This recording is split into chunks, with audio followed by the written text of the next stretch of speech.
Hello everyone, how are you all. बहुत अच्छे से आप होंगे और अच्छे से काम भी कर रहे होंगे, ऐसा मेरा मानना है। आज मैं यहाँ मौजूद हूँ नए चैप्टर के साथ, प्रोबेबिलिटी, जो कि हमारा 10th क्लास का NCERT का 15th चैप्टर है। आज हम करेंगे।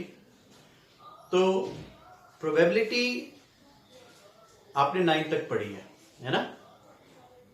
लेकिन 9th तक हम लोग जो पढ़ते रहे हैं वो है स्टेटिस्टिकल प्रोबेबिलिटी, जिसमें हमें कोई डाटा दिया होता था, उस डाटा से हम आगे की प्रोबेबिलिटी निकालते थे। अभी हमने प्रोबेबिलिटी की बात शुरू की है, पर निकालने की बात पहले कर दी। कोई बात नहीं, जरूरी है, क्योंकि आपने जो पढ़ा है एटलीस्ट वो भी थोड़ा सा रिकैपिचुलेट हो जाए। तो प्रोबेबिलिटी शुरू करने से पहले मैं चाहता हूं कि हर स्टूडेंट को प्रोबेबिलिटी की एक डेफिनेशन जो है वो आनी चाहिए। ठीक है, तो हम उसी से शुरुआत करेंगे कि आखिर प्रोबेबिलिटी है क्या। ठीक है, प्रोबेबिलिटी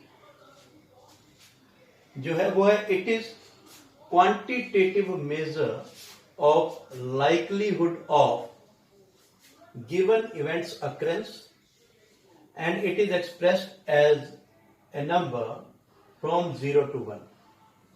देखो, पहले हम एक एक वर्ड को समझ लेते हैं। क्वांटिटेटिव क्या होता है?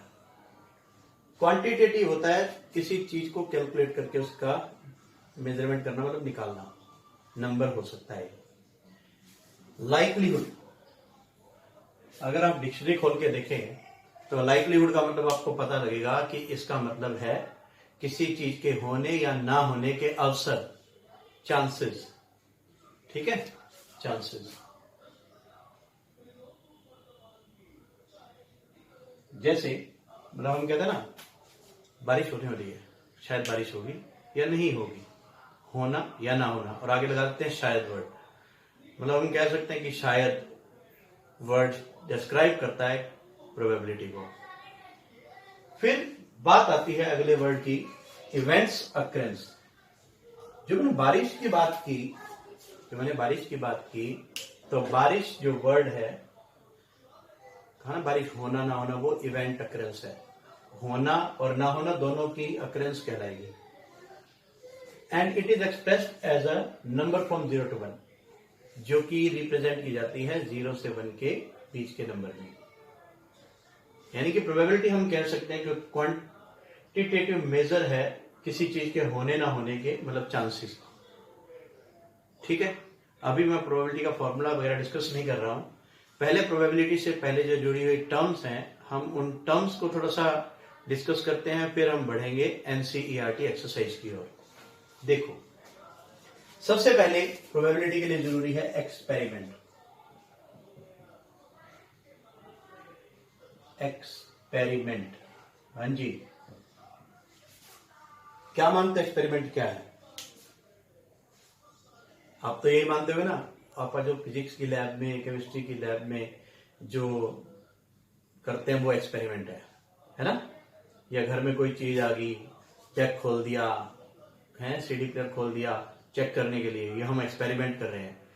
फनी बातें हैं तो ये भी एक्सपेरिमेंट का हिस्सा। और मैथमेटिक्स में प्रोबेबिलिटी के लिए जो हम बात करेंगे, एक्सपेरिमेंट क्या है, वो है एक ऑपरेशन, है ना। जैसे अपन कुछ खोल रहे हैं तो वो एक ऑपरेशन है। ऑपरेशन है किस चीज की? जो हमें कुछ वेल डिफाइंड आउटकम्स दे। ठीक है, आउटकम मतलब हमारे सामने क्या क्या आ सकता है। एक वर्ड आता है यहां पर, वेल डिफाइंड वर्ड को आज समझ लो, फिर +1 में भी आपको मजा आ जाएगा समझने में। वेल डिफाइंड होता है जो पूरे यूनिवर्स के लिए, पूरे मतलब वर्ल्ड के लिए हर जगह पर सेम हो। मैं आपको पहले बताऊंगा कि वेल डिफाइंड क्या नहीं है, फिर बताएंगे कि वेल डिफाइंड क्या है। देखो, वेल डिफाइंड जो नहीं है, मैं हूं क्रिकेट का फैन, ठीक है, तो मुझसे पूछा who is the best player of cricket, मैं जब बात करूंगा ना, मैं कहूंगा जी god of cricket, that is Sachin Tendulkar. किसी और से पूछेंगे तो वो आजकल के ट्रेंड में कहेगा विराट कोहली है जी, पता है कितना बढ़िया खेलता है। और किसी से पूछेंगे महेंद्र सिंह धोनी है, चलो यहां तक बात तो ठीक है, लेकिन पाकिस्तान में जाओगे तो पाकिस्तान वाले कहेंगे नहीं जी बेस्ट क्रिकेटर तो शोएब अख्तर है। और फिर किसी से पूछोगे तो वो क्या कहेंगे, मान लो ऑस्ट्रेलिया में पूछा तो ऑस्ट्रेलिया में पूछेंगे ना सर वो नहीं है, आपके इंडिया में होगा, हमारे यहाँ तो रिकी पॉन्टिंग है। वाह जी वाह। तो हर व्यक्ति के लिए वहां पर जो उसकी डेफिनेशन है, परिभाषा है, बदल जाती है। लेकिन अगर मैं कहूं कि बताओ जी नेचुरल नंबर क्या है, आप किसी से भी पूछ लो, चाहे आप चाइना से पूछ लो, चाहे आप इंडिया से पूछ लो, चाहे अमेरिका से पूछ लो, चाहे इंग्लैंड से पूछ लो, तो नेचुरल नंबर्स को बताएंगे 1 2 3 4 जो यूनिवर्स में सेम है। और क्रिकेटर की बात करेंगे तो ना जी ना। अगर हम कहेंगे बेस्ट बुक कौन सी है, ठीक है, तो कुछ कहेंगे कि सर हमें ना इंग्लिश पढ़ना बहुत अच्छा लगता था, इंग्लिश की बुक्स अच्छी है, इंग्लिश की किसी बुक का नाम ले सकते हैं। फिर मेरे जैसा इंसान क्या कहेगा, ना जी ना मेरे को तो कॉमिक्स पढ़ना बहुत पसंद है, कॉमिक्स अच्छी होती है। तो वहां पर जो क्वालिटी वाली बातें होती है ना, जिस चीज में बेस्ट आ जाए, वर्स्ट आ जाए, तो वो चीजें, या इंटेलिजेंट आ जाए, तो ये चीजें जो हैं वो वेल डिफाइंड नहीं होती। वेल डिफाइंड जो पूरे यूनिवर्स के लिए सेम हो, जैसे कि numbers, natural numbers, real numbers, integers, ठीक है। कॉइन को उछालने पर क्या आएगा, जैसे हमें कॉइन को टॉस करते हैं, कॉइन में एक होता है हेड और एक होता है टेल, है ना। तो ये पूरे वर्ल्ड के लिए सेम है, हर जगह पर सेम है। एक्सपेरिमेंट होगा, अब बात वापस चलते हैं हम एक्सपेरिमेंट की तरफ। It is collection of well defined outcomes after any operation. जब कोई ऑपरेशन मतलब कुछ भी करें तो उसके बाद जो उसके आउटकम्स होती हैं उसे हम बोलते हैं वेल डिफाइंड आउटकम्स का जो कलेक्शन होता है उसे बोलते हैं हम, उसे तो सेट बोलते हैं वैसे, लेकिन जो हमने किया होगा उसके लिए, मान लो हमने किसी से पूछा तो ये एक्सपेरिमेंट है। किसी से पूछा ना, बताओ भाई 1 से 10 फर्स्ट 10 नेचुरल नंबर बताओ, तो वो जो हमने कहा वो है एक्सपेरिमेंट, है ना। और जो रिजल्ट आएगा वो आउटकम्स, जैसे 1 2 3 4 5 6 7 8 9 और 10। बात क्लियर। फिर हम बात करते हैं यहां पर एक्सपेरिमेंट के बाद आउटकम्स की बात मैंने आपको बताई। एक्सपेरिमेंट के एग्जांपल मैं आपको देता हूं। पहला एग्जांपल है, एक बैग में ना बॉल्स पड़ी हैं, कुछ रेड और कुछ ब्लू। देखो डिफाइंड है, रेड बॉल्स और ब्लू बॉल्स। अगर हम उसमें से एक बॉल निकालते हैं तो ये बॉल का निकालना क्या है, एक्सपेरिमेंट है। आउटकम क्या हो सकती है, रेड या ब्लू या कुछ भी नहीं, है कि नहीं। बात समझ आएगी आपको, एक्सपेरिमेंट का मतलब समझा। अभी और एग्जांपल देते हैं एक्सपेरिमेंट के, जैसे कि मान लो हम एक कॉइन को टॉस करते हैं, तो कॉइन का टॉस करना जो है वो है एक्सपेरिमेंट। जैसे कि लूडो का गीटा जो होता है, डाइस बोलते हैं जिसे, उसे थ्रो किया, वो भी एक्सपेरिमेंट है। बात क्लियर, एक्सपेरिमेंट में कोई डाउट नहीं। चलिए एक्सपेरिमेंट हमारा हो गया। फिर आता है रैंडम एक्सपेरिमेंट।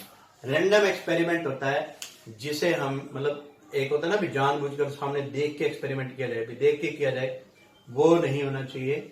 और रैंडम एक्सपेरिमेंट में क्या होगा, जब हम अनचाही मतलब एकदम बिना इच्छा के, जैसे इच्छा तो है हमारी एक्सपेरिमेंट करने की, जिसमें हमें पता नहीं कि 100% कुछ क्या आना है, ठीक, वो होता है हमारा रैंडम एक्सपेरिमेंट। ठीक है। रैंडम एक्सपेरिमेंट के बाद हम चलते हैं एलिमेंट्री इवेंट की ओर। मैं एक चीज चाहता हूं कि आप इस डेफिनेशन को जरूर नोट कर लें, ठीक है। देखो एलिमेंट्री आउटकम्स, नेक्स्ट हमारा जो टॉपिक है हमारे लिए वो है एलिमेंट्री आउटकम्स।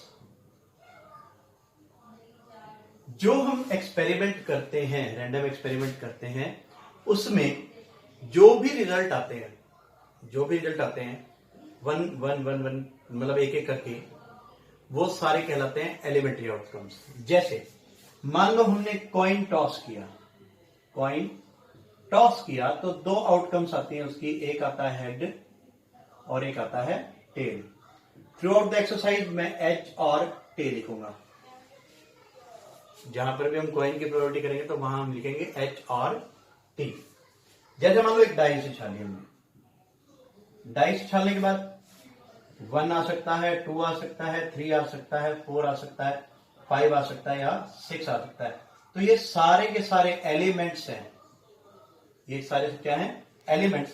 और जब इसे उछालने पर हम कह सकते हैं कि आ सकता है, तो ये सारी की सारी कहलाती हैं एलिमेंट्री आउटकम्स। ठीक है। और अगर हम और बात करें तो हम बात करेंगे प्लेइंग कार्ड्स की। ठीक है, प्लेइंग कार्ड्स की। प्लेइंग कार्ड्स में हम जानते हैं 52 कार्ड्स होते हैं, तो सभी के सभी डिफरेंट हैं, अलग अलग हैं, डिस्टिंक्ट हैं, इसलिए वो सारे के सारे जो आउटकम्स गिनी जाएगी। प्लेइंग कार्ड का मैं आपको पूरा स्ट्रक्चर जो है वो एक्सप्लेन करूंगा, तब और भी ज्यादा आपको क्लियर होता जाएगा। ऐसे ही मान लो कि एक घर में बच्चा हुआ, 2 बच्चे हुए, ठीक है, या पहले हम एक बच्चे की बात करते हैं। तो एक बच्चा हुआ तो उसमें क्या होगा? या बॉय होगा या गर्ल होगा। तो वो बॉय और गर्ल उसके एलिमेंट्री आउटकम्स रहेंगे। फिर वापस चलते हैं हम सबसे पहले एग्जांपल की ओर, जो मैंने कहा था कि एक बैग है, बैग में 3 रेड हैं, ये मैं अब लिख रहा हूं, और 5 ब्लैक बॉल्स हैं। तो जब हम इसके आउटकम्स की बात करेंगे तो 3 रेड बॉल्स इसके आउटकम्स होंगी, एलिमेंट्री आउटकम्स, और 5 ब्लैक बॉल्स जो होंगी वो इसकी एलिमेंट्री आउटकम्स होंगी। ठीक है जी। और जिसकी बात की जाए, मतलब इसमें एक की बात की जाए तो ये होगा फर्स्ट एलिमेंट्री इवेंट, और ये होगा सेकंड, ये थर्ड, ये फोर्थ, ये फिफ्थ और ये 6th एलिमेंट्री इवेंट्स होंगे। क्लियर? इसके बाद हम बात करते हैं एलिमेंट्री इवेंट और आउटकम्स के बाद हम बात करते हैं कंपाउंड इवेंट्स की। कंपाउंड इवेंट क्या है? कंपाउंड इवेंट्स, देखो कंपाउंड इवेंट से पहले आप जानते हैं एलिमेंट्री इवेंट मैंने आपको बता दिया आउटकम्स के रूप में। अब एलिमेंट्री इवेंट के रूप में भी बताता हूं।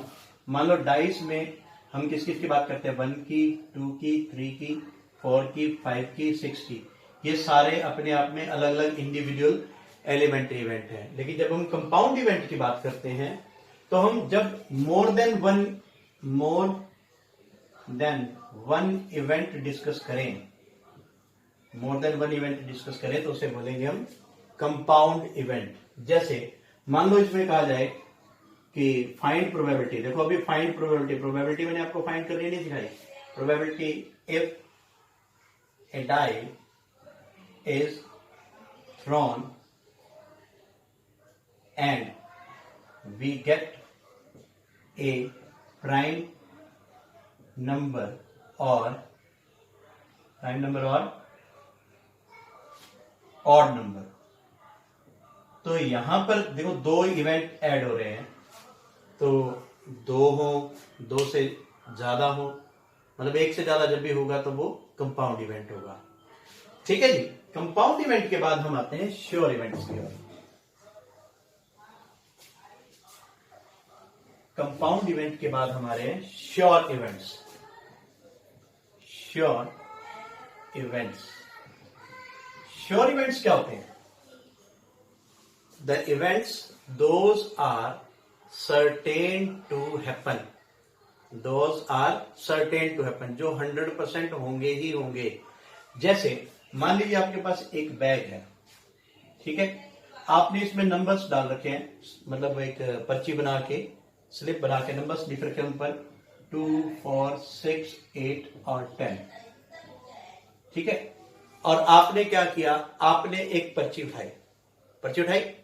पर्ची उठाई, उसे खोला नहीं है अभी तक, और आपको कहा जाए पक्का ये इवन नंबर होगा, शर्त लगाओ, तो ऑब्वियसली वो इवन नंबर ही होगा।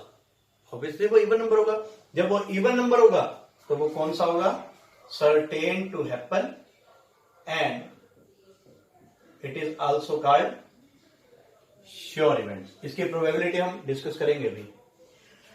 अगर ऐसे ही साथ एक और जोड़ देते हैं कि अगर आपने पर्ची निकाली, वो स्लिप निकाली और कहा भाई ऐसा है, ऑड नंबर है। अब जिसने पर्ची बनाई ना उसे पता है इसमें ऑड नंबर नहीं है ना? तो ऑड नंबर नहीं है तो क्या होगा? वो इवेंट होगा इम्पॉसिबल इवेंट। कौन सा इवेंट होगा?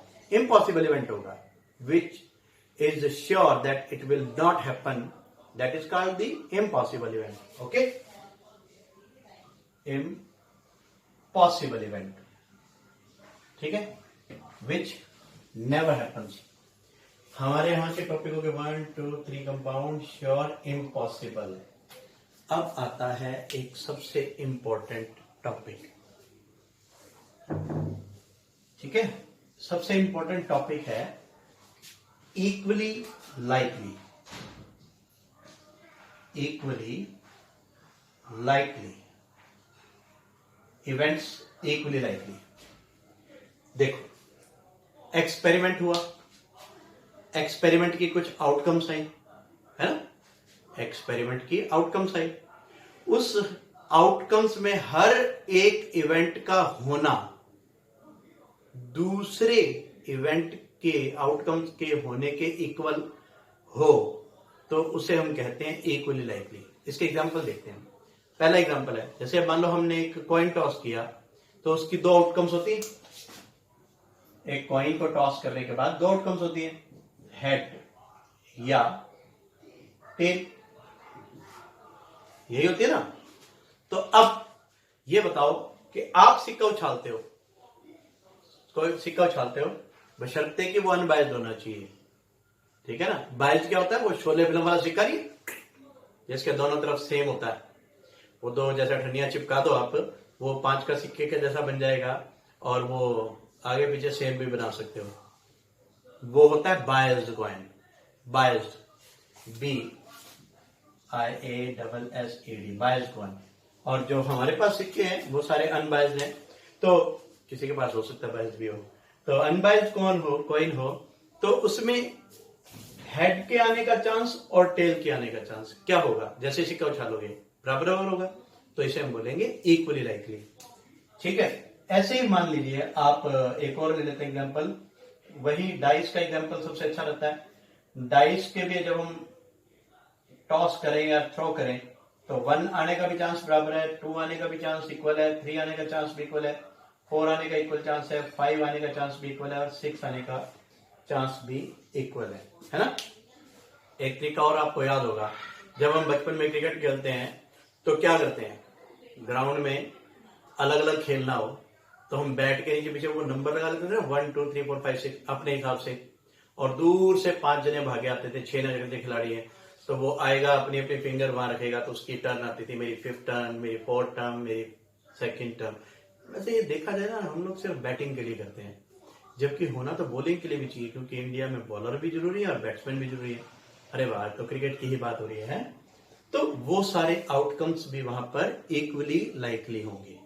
अगर एक बैग में हमने पर्चियां डाली थी, स्लिप्स डाली थी, उनको निकालेंगे तो सभी नंबर के आने को भी इक्वली लाइकली कहेंगे। बात समझ आ गई? आई होप समझ आ गई होगी।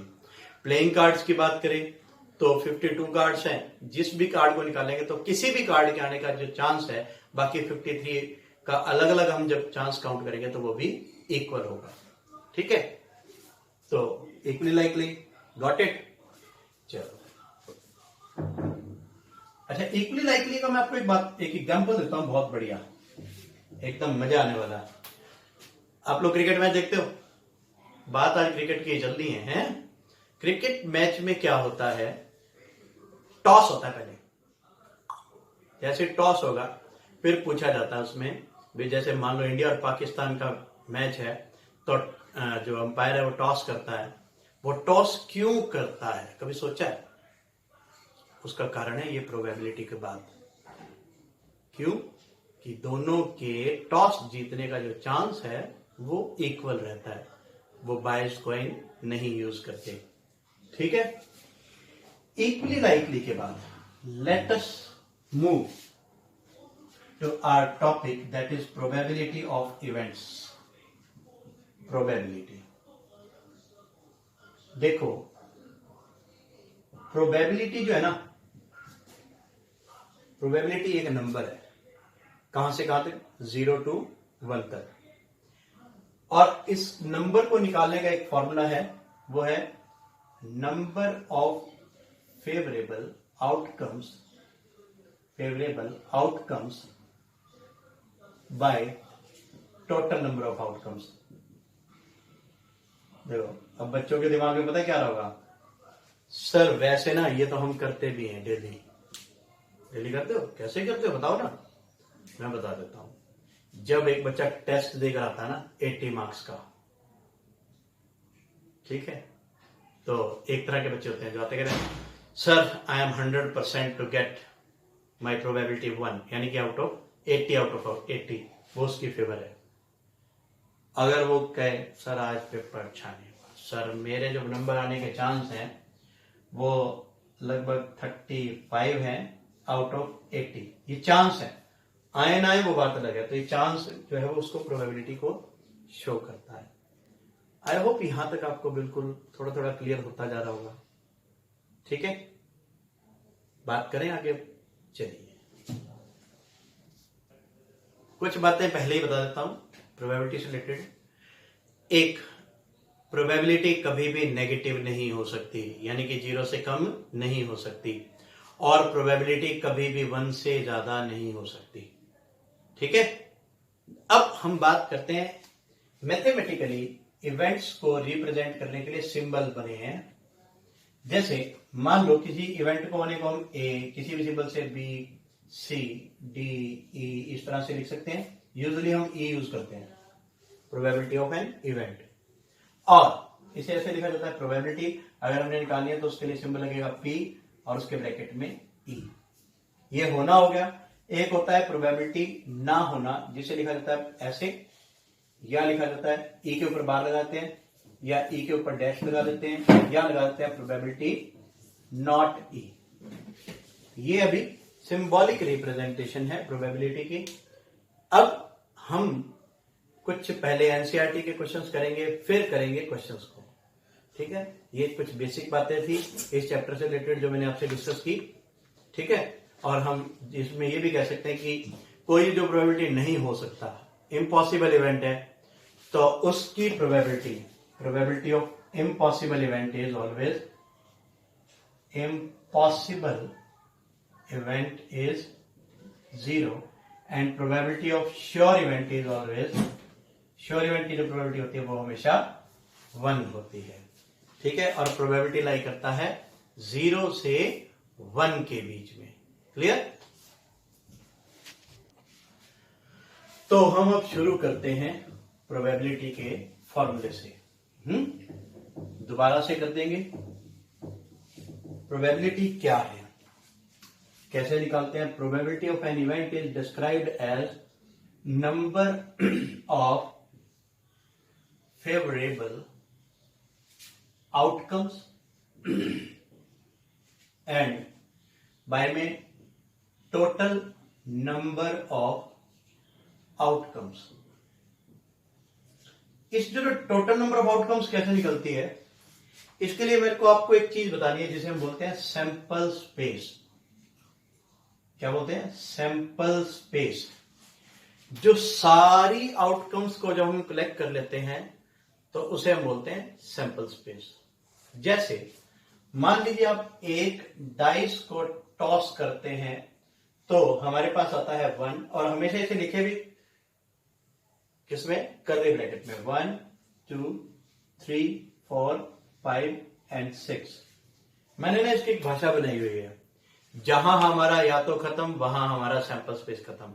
कैसे, जैसे हम डाइस उछालेंगे, डाइस उछालने पे कहते हैं या तो 1 आएगा, या तो 2 आएगा, या तो 3 आएगा, या तो 4 आएगा, या तो 5 आएगा, या तो 6 आएगा। जहां या तो खत्म वहां सारी आउटकम्स खत्म, और वहीं पर हमारा सैंपल स्पेस पूरा हो गया। यही है हमारी टोटल आउटकम्स, और इन्हीं टोटल आउटकम्स को हम लिख सकते हैं, नंबर ऑफ टोटल आउटकम्स कितनी मिल जाएंगी, टोटल आउटकम्स कितनी मिल जाएगी, दैट इज 6। अगर आपको कहें कि बताओ कि इवन नंबर आएगा, क्या आएगा? Even number. तो इसमें से इवन नंबर चूज कर लो, 2, 4 और 6। तो हमारी जो प्रोबेबिलिटी ऑफ इवन नंबर होगी वो क्या होगी? वो होगी सबसे पहले नंबर ऑफ फेवरेबल आउटकम्स। तो नंबर ऑफ फेवरेबल आउटकम्स गिन लो कितनी है, वो है 3, है ना? और प्रोबेबिलिटी क्या हो जाएगी? 3 अपॉन इसका टोटल आउटकम्स है 6, that is 1/2। This is very basic question. हालांकि जब मैं पूरा का पूरा सिर्फ डाइस का करवाऊंगा तब भी ये मतलब डाइस की प्रोबेबिलिटी अलग से एक सेशन लेंगे, तो उसके अंदर मैं ये आपको पूरा डिटेल में फिर से करवाऊंगा। अभी हमारी जो बेसिक बातें हैं वो लगभग कंप्लीट हो चुकी हैं।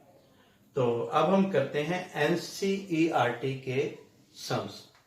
जितने आज होते हैं आज करेंगे, बाकी फिर नेक्स्ट वीडियो में, है कि नहीं? चलिए, सबसे पहले एनसीईआरटी में पहला क्वेश्चन है फिल करने वाला, है ना? 15.1 में फिल करने वाला, फिल इन द ब्लैंक्स है। आ सकता है भी एक नंबर का कोई भी क्वेश्चन। तो फर्स्ट क्वेश्चन जो है हमारा है द प्रोबेबिलिटी ऑफ, एक चीज मैंने बीच में बताया नहीं, देखो जैसे एक डाइस को उछालने के बाद 1 2 3 4 5 6, इसमें प्रोबेबिलिटी 1 की और प्रोबेबिलिटी 2 प्लस प्रोबेबिलिटी 3। अभी मैंने आपको सॉल्व करना नहीं सिखाया इसका। Probability 4 plus probability 5 plus probability 6, मतलब 6 आने की प्रोबेबिलिटी, इन सबको बोलते हैं एलिमेंट्री आउटकम्स की प्रोबेबिलिटी। तो इसका हमेशा टोटल 1 होगा। ऐसे ही कॉइन की बात करें तो प्रोबेबिलिटी ऑफ हेड और प्रोबेबिलिटी ऑफ टेल आने की जो प्रोबेबिलिटी है उनका सम होगा 1। कह सकते हैं कि sum of the probabilities of all elementary outcomes is equal to 1। It is always 1। Clear? फिर एलिमेंट्री आउटकम्स के बाद किसी चीज के होने की और उसके ना होने की प्रोबेबिलिटी, है ना? ये प्रोबेबिलिटी ऑफ इवेंट है और ये प्रोबेबिलिटी ऑफ नॉट इवेंट, मतलब वो ना होने की, इन दोनों का सम भी हमेशा 1 होता है। ठीक है? इससे रिलेटेड एक क्वेश्चन पहले कर लेते हैं। मान लो एक मैच को जीतने की प्रोबेबिलिटी है 0.4, तो प्रोबेबिलिटी ऑफ लूजिंग क्या होगी? हम जानते हैं ये हो जीतना है और ये ना जीतना है, नेगेशन है ये, तो probability of win plus probability of lose will be equal to 1। इसकी प्रोबेबिलिटी है 0.4, 0.4 लिख देते हैं आप, प्लस प्रोबेबिलिटी लूज अगर हमने निकालनी है then it will become probability of losing, और लूज जो भी लिख रहे हैं आप 1 माइनस 0.4, ये 0.4 इधर का माइनस हो जाएगा, ये बन जाएगा 0.6। Is this answer? चेक कर लो। चलो अब हम करते हैं एनसीईआरटी के एग्जाम्पल्स नहीं, सम्स। ठीक है? चलो सबसे पहला जो हमारा एग्जांपल है इसके सामने, क्या ये यही है? Probability of event E plus probability of not event E that is equal to 1। Second है probability of event that can not happen, can not happen की 0 होती है, और ऐसे इवेंट को बोलते हैं क्या है हम? Impossible event. नेक्स्ट क्वेश्चन जो हमारे सामने है वो है probability of event that is certain to happen, जो 100% होगा उसकी प्रोबेबिलिटी 1, और ऐसे इवेंट को हम बोलते हैं श्योर इवेंट। जैसे कोई आज शुक्रवार है और कल का आ जाए शनिवार है, तो हाँ शनिवार है, 100% है। ठीक है? फिर आता है एलिमेंट्री इवेंट्स की प्रोबेबिलिटी का सम 1 होता है, अभी बताया है। और प्रोबेबिलिटी ऑफ जो इवेंट है वो ग्रेटर देन क्या होती है? ग्रेटर देन और equal to 0 and less than और इक्वल टू 1। इसके बाद देखो इक्वली लाइकली बताना है।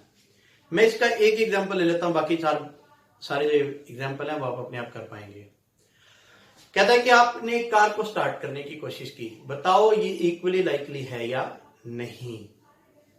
आपके माइंड में यार ना, सच बताना, आपके माइंड में आ रहा ना, यार कार का स्टार्ट होना ना होना दो ही बातें हैं, इक्वली लाइकली है। तो मेरे दोस्त, मेरे भाई, मेरे मित्र, मेरे बंधु, मेरे प्यारे बच्चों, प्रोबेबिलिटी करने से पहले जो इक्वली लाइकली के कंसेप्ट को समझो। आपके घर में गाड़ी है, उस गाड़ी को सेल्फ मारो, आप दिन में 100 बार सेल्फ मारो, तो 100 में से 99 टाइम्स तो स्टार्ट होगी, अलबत्ता 100 बार ही हो जाएगी। तो स्टार्ट होना और ना होना इक्वली लाइकली कैसे हुआ दोस्त? नहीं होता। तो कार का स्टार्ट होना और ना होना जो है वो इक्वली लाइकली नहीं है। Do not considered as two events are there that will be start and not start, तो इसको इक्वली लाइकली नहीं लेना इसको, ठीक है।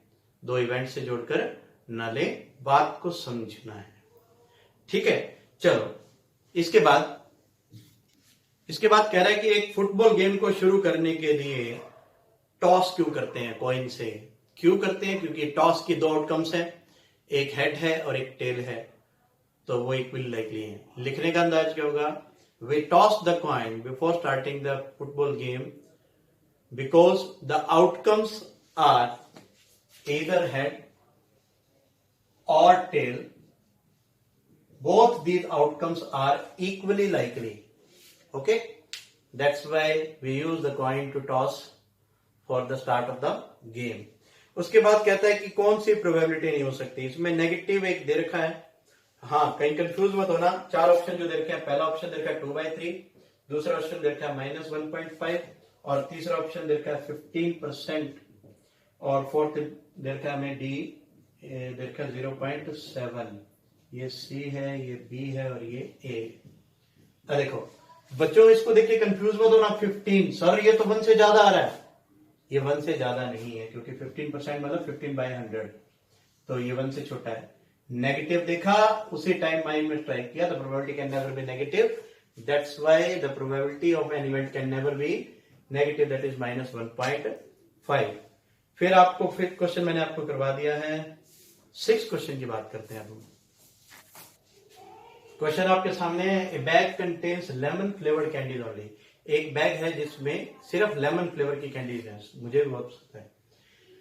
मालिनी टेक्स आउट 1 कैंडी, मतलब मालिनी एक कैंडी निकालती है, उसमें देखते नहीं उसमें लोग आंखों पर पट्टी बांध के निकालती है, ठीक है। फिर बताना what is the probability that she takes out, probability बताओ कि वो कौन सी कैंडी निकालती है। पहला है ऑरेंज फ्लेवर्ड कैंडी। अरे भाई, ऑरेंज कैंडी निकल सकती है क्या जिस बैग में सिर्फ लेमन फ्लेवर्ड कैंडीज हो? नहीं निकल सकती। आपके दिमाग में क्या आ रहा है? अरे यार ये तो इम्पॉसिबल है, निकल ही नहीं सकती। तो इम्पॉसिबल इवेंट है, तो इसकी प्रोबेबिलिटी क्या होगी? 0। और फिर ये लेमन फ्लेवर्ड कैंडी, हाँ पक्का निकलेगी। क्यों? क्योंकि उसमें है ही सारी। तो इस इवेंट को क्या बोलेंगे हम? श्योर इवेंट, और इसकी प्रोबेबिलिटी क्या होगी? 1। Clear? This is the 6th question. देखते हैं वो 7th क्वेश्चन क्या कहता है।